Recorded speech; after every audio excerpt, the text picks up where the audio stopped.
komunikasi. Oke. Oke, siap. Oke. Baik, selamat sore Pak Ondi. Selamat sore Pak. Ya, terima kasih Pak Ondi sudah meluangkan waktunya sore ini untuk memenuhi permintaan saya untuk melakukan wawancara. Jadi Pak Ondi, seperti yang saya sampaikan di chat WA, bahwa saya ini adalah mahasiswa PPG Angkatan 3 jurusan perhotelan di Universitas Negeri Medan, dan sekarang saya sedang melakukan eksplorasi masalah terkait pemanfaatan teknologi berbasis digital untuk kegiatan pembelajaran di SMK. Karena itu saya minta pendapat atau pandangan Pak Undik terkait dengan pemanfaatan teknologi digital di SMK ini, kira-kira seperti apa? Begitu Pak Undik. Oke. Baik, terima kasih atas kepercayaannya saya sampaikan kepada Pak Maximus. Dan saya ucapkan selamat. Semoga PPG-nya berjalan lancar, Pak. Dan mudah-mudahan secepatnya selesai. Amin. Yang saya ingin sampaikan. Oke, kalau kita berbicara tentang teknologi, apalagi lebih-lebih hari ini, tentu ketika kita berbicara tentang media pembelajaran di SMK lingkupnya, yang pertama sebagai manfaat terbesar barangkali yang hari ini kita berada di tengah sebuah eranya, maka kita tidak terlepas yang pertama, manfaat pertama ketika kita menggunakan media pembelajaran di bidang teknologi itu akses informasi yang luas. Ini sih yang paling penting. Akses informasi yang luas ini yaitu adalah mahasiswa atau siswa itu dimungkinkan untuk dapat mengakses informasi dari berbagai sumber umumnya. Ini yang paling penting sebenarnya kalau kita belajar tentang kemudian hari ini ya, dari semua media platform yang ada memudahkan kita untuk memberikan pembelajaran terhadap siswa maupun guru hari ini dengan melibatkan teknologi tentunya. Ini mungkin manfaat yang pertama. Lalu kalau kita berbicara manfaat yang keduanya lagi, yaitu adalah seperti apa yang kita lakukan hari ini, sekarang ini kita terjadi interaksi pembelajaran interaktif. Nah, siswa dengan guru itu tuh bisa langsung berkomunikasi.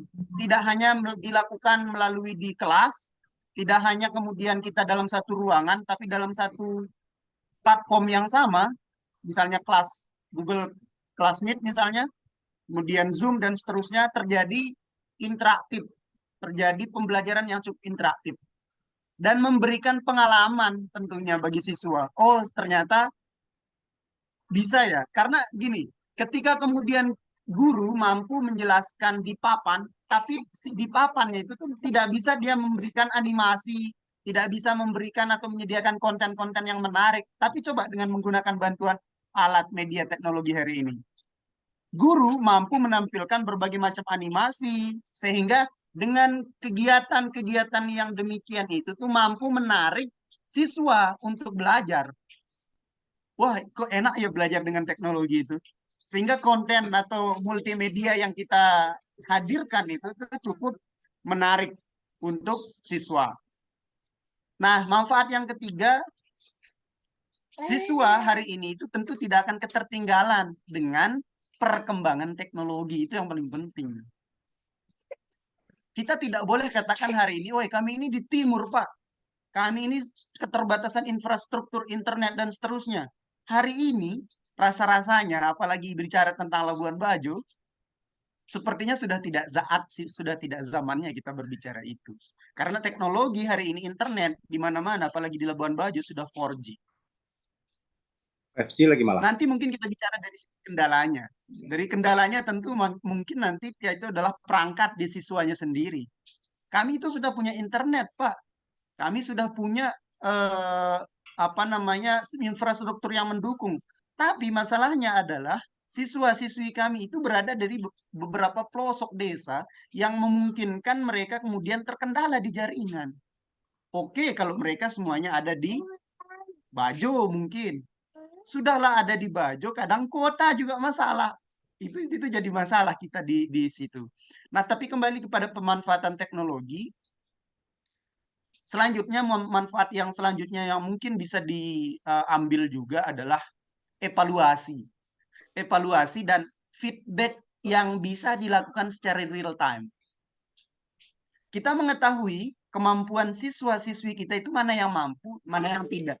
Misalnya, melibatkan aplikasi quizzes misalnya. Itu bisa kita lakukan dengan kemudian menguji kemampuan siswa-siswi kita dalam menerima materi yang kita sampaikan. Apakah mereka mampu atau tidak? Kita bisa menilai dari quizzes itu. Oh, ini nih. Artinya kita bisa langsung memahami kemampuan siswa-siswi kita itu sejauh mana yang kita ingin sampaikan karena tidak mungkin hari ini kan dipaksa itu semua siswa itu kita anggap semua bisa naik ke pohon. Yang bisa naik ke pohon kalau misalkan kita anggap siswa-siswi kita itu adalah seluruh binatang yang dikumpulkan lalu kita minta untuk manjat ke pohon, kan mustahil naik bisa semua. Jadi kalau misalkan yang bisa naik itu hanya cuman kera saja, itu bagaimana dengan yang kambing, bagaimana kemudian dengan sapi dan seterusnya, maka kita tidak bisa kemudian sama ratakan. Nah, dengan keberadaan platform digital teknologi yang berbagai macam hari ini tentu, salah satunya adalah kita sebut saja quizzes, bahkan Edpuzzle mungkin saya belum sampaikan di SMKN 1, ini yang sangat penting sekali, Edpuzzle namanya. Itu adalah sebuah teknologi yang memungkinkan siswa dan guru itu dapat belajar secara bersamaan, yang menguji kemampuan siswa itu hanya dengan dia menonton video. Tapi video itu akan berjalan ketika siswa-siswa itu sudah benar menjawab. Misalnya tiba-tiba di video itu tuh, apa yang dimaksud dengan ini? Ketika dia salah menjawab, videonya tetap dia tidak akan jalan. Itu belum saya sampaikan di SMKN 1. Sempat saya singgung di SMKN 3 kemarin, di Bu Hosi. Saya sampaikan di pengabdian kami kemarin di situ. Nah, itu banyak hal manfaat teknologi dalam media pembelajaran khususnya apalagi di SMK ya, apalagi di SMK. Karena tuntutan hari ini baik guru maupun siswa harus melek teknologi, Pak. Kemudian selanjutnya yang terakhir mungkin manfaat yang selanjutnya selain beberapa yang sudah saya sebutkan yaitu kesiapan karir. Bagaimanapun juga anak-anak siswa-siswi SMK kita dituntut selesainya itu tuh harus bisa menemukan bakat, minat, dan seterusnya. Dengan melibatkan teknologi dalam pembelajaran, khususnya di SMK, itu akan membantu siswa kita untuk lebih siap menghadapi tuntutan dunia kerja. Ya, ini yang paling penting sebenarnya. Sehingga mereka datang ke dunia kerja, oke Pak, kamu pakai platform ini. Nggak ngerti. Ini apaan sih? Nah, ketika kemudian kita perkenalkan lebih awal, maka mereka tidak begitu kaget ketika sudah berada di dunia industri. Nah, ini mungkin beberapa manfaat yang bisa saya sampaikan untuk teknologi digital ya dalam pembelajaran di SMK. Baik, terima kasih Pak Undi. Setelah saya menyimak apa yang Pak Undi sampaikan, jadi memang sangat bermanfaat sekali dalam kegiatan pembelajaran di SMK untuk pencapaian kompetensi maupun untuk penyampaian materi juga sangat efektif. Yang terpenting di sini adalah kesiapan infrastruktur ya, itu hal mendasar. Terus yang kedua, kesiapan peserta didik juga dalam hal ini kompetensi mereka juga dalam mengoperasikan teknologi itu sendiri. Dan sedangkan manfaatnya tentu banyak manfaat seperti yang Pak Ode sampaikan tadi itu untuk evaluasi ya, bagi guru itu sangat mempermudah karena evaluasinya kan real time, terus dengan menggunakan platform yang ditawarkan oleh teknologi itu sendiri. Terus manfaat lain lagi bagaimana itu dapat menunjang potensi dalam hal kesiapan karir. Ya, jadi itu yang dapat saya konfirmasi dari pendapat atau pandangan Pak Undik terkait pemanfaatan teknologi dalam dunia pendidikan, dalam hal ini adalah SMK. Terus yang berikut Pak Undik, secara manfaat seperti yang Pak Undik sampaikan, tapi mungkin pandangan Pak Undik untuk kendala terkait dengan kompetensi siswa ya dalam hal ini dalam mengoperasikan perangkat itu sendiri. Selain ketersediaan perangkat peserta didik, ya tidak semua kan memiliki itu. Tentu itu menjadi kendala. Iya, betul. Tapi kendala itu mungkin dapat diatasi. Tapi yang berkaitan dengan kompetensi dalam mengoperasikan itu, kira-kira gimana menurut Pak Undi solusinya? Kompeten dalam apa? Kompetensi atau kemampuan mereka dalam mengoperasikan perangkat itu sendiri atau memanfaatkan platform itu Oh, sendiri. oke. Ya, ya. Pertama, kita tidak bisa memaksa siswa itu harus mampu, Pak. Gurunya yang harus dituntut dulu. Itu yang pertama. Ya. Karena ketika kemudian kita memaksa siswa kita untuk bisa ini, sementara guru sendiri belum melek teknologi atau perangkat beberapa platform yang tadi, tidak bisa kita paksakan ke siswa yang lain. Oke, siap. Jadi saya rasa itu yang sangat penting sih sebenarnya. Kemampuan guru atau peningkatan kapasitas kemampuan guru di bidang teknologi itu penting. Siap. Perangkat juga menjadi hal yang penting sebenarnya, tetapi kemudian kemampuan daripada guru itu harus ditingkatkan. Sebentar, Pak. Ya. Olah.